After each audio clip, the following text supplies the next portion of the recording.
Alors la polyvalence, ça amène à faire plusieurs tâches en part propre et moins de faire de sous-traitance. Et ça apporte surtout aux compagnons de connaître plusieurs corps de métier et pour eux, c'est très important.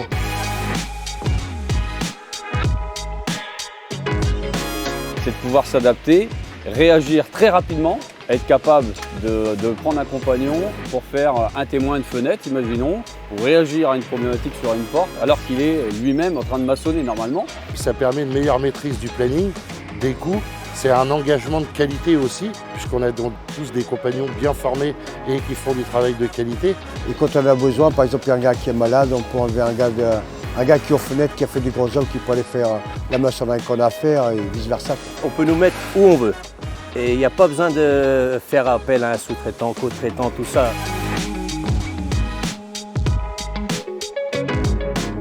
Pour les compagnons, en fait, ce qui est important, c'est qu'ils ont une image où ils ont une vraie valeur ajoutée pour l'entreprise.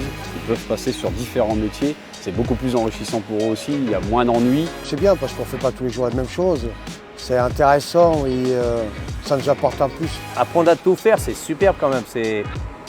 Une fois que la tâche là elle est finie, on te dit tiens, tu vas aller faire de la faïence. Mais je vais aller faire de la faïence. On va faire du sol souple.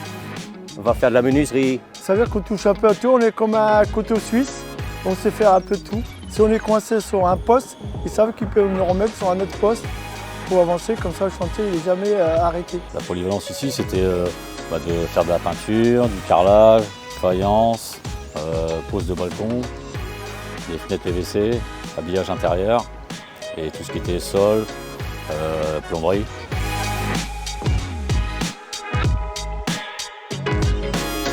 Alors on apprend avec d'autres personnes qui nous apprennent à comment faire et on refait les choses tout en étant assisté par la personne et puis voilà, on apprend. On a souvent un binôme avec nous qui est un peu plus qualifié, donc ça fait qu'on apprend plus ou moins sur le tas. Moi j'ai appris par d'anciens compagnons comme moi, maître ouvrier, qui m'ont enseigné tout ce que je sais. Donc moi je fais la même chose avec tout ce que je sais, je l'enseigne aux jeunes qui arrivent. Bien sûr, il y a une transmission avec les anciens et puis comme ça. Et moi je fais la même chose avec les jeunes qui arrivent. Ça permet aussi de rester sur le même chantier, puis surtout voir la finition, comment ça se fait dans le bâtiment qu'on construit. Et le résultat à la fin, on le voit. Dans le gros œuvre, souvent on ne le voit pas. On vient faire le gros œuvre, on s'en va, on ne voit pas la fin. Et c'est ce qu'on voudrait, nous, voir le final.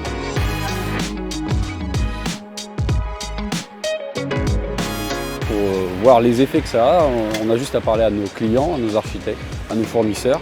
Quand ils se rendent compte qu'on est capable de pouvoir subvenir à un sous-traitant défaillant et garder nos plannings en place et une organisation, on augmente notre attractivité en fait. La demande des clients évolue, elle change de corps de métier et donc ça permet de s'adapter par rapport à tous les modes constructifs qui peuvent évoluer. Aujourd'hui, l'éco-construction nous oblige à changer notre façon de travailler. Donc plus nos compagnons vont être polyvalents, plus la transition sera simple pour les ouvrages à venir. La polyvalence pour moi c'est d'apprendre beaucoup de choses, de recevoir et de donner après. La polyvalence des compagnons, pour Bouygues Bâtiment Compresse, c'est une force, c'est une richesse. Il faut la cultiver, c'est très important. Moi, la vie est une école, on apprend tous les jours. Je vais apprendre toute ma vie, quoi. Et chaque jour, il y a des nouveaux matériaux, des nouveaux outils. Et moi, ça me plaît, quoi. J'aime bien.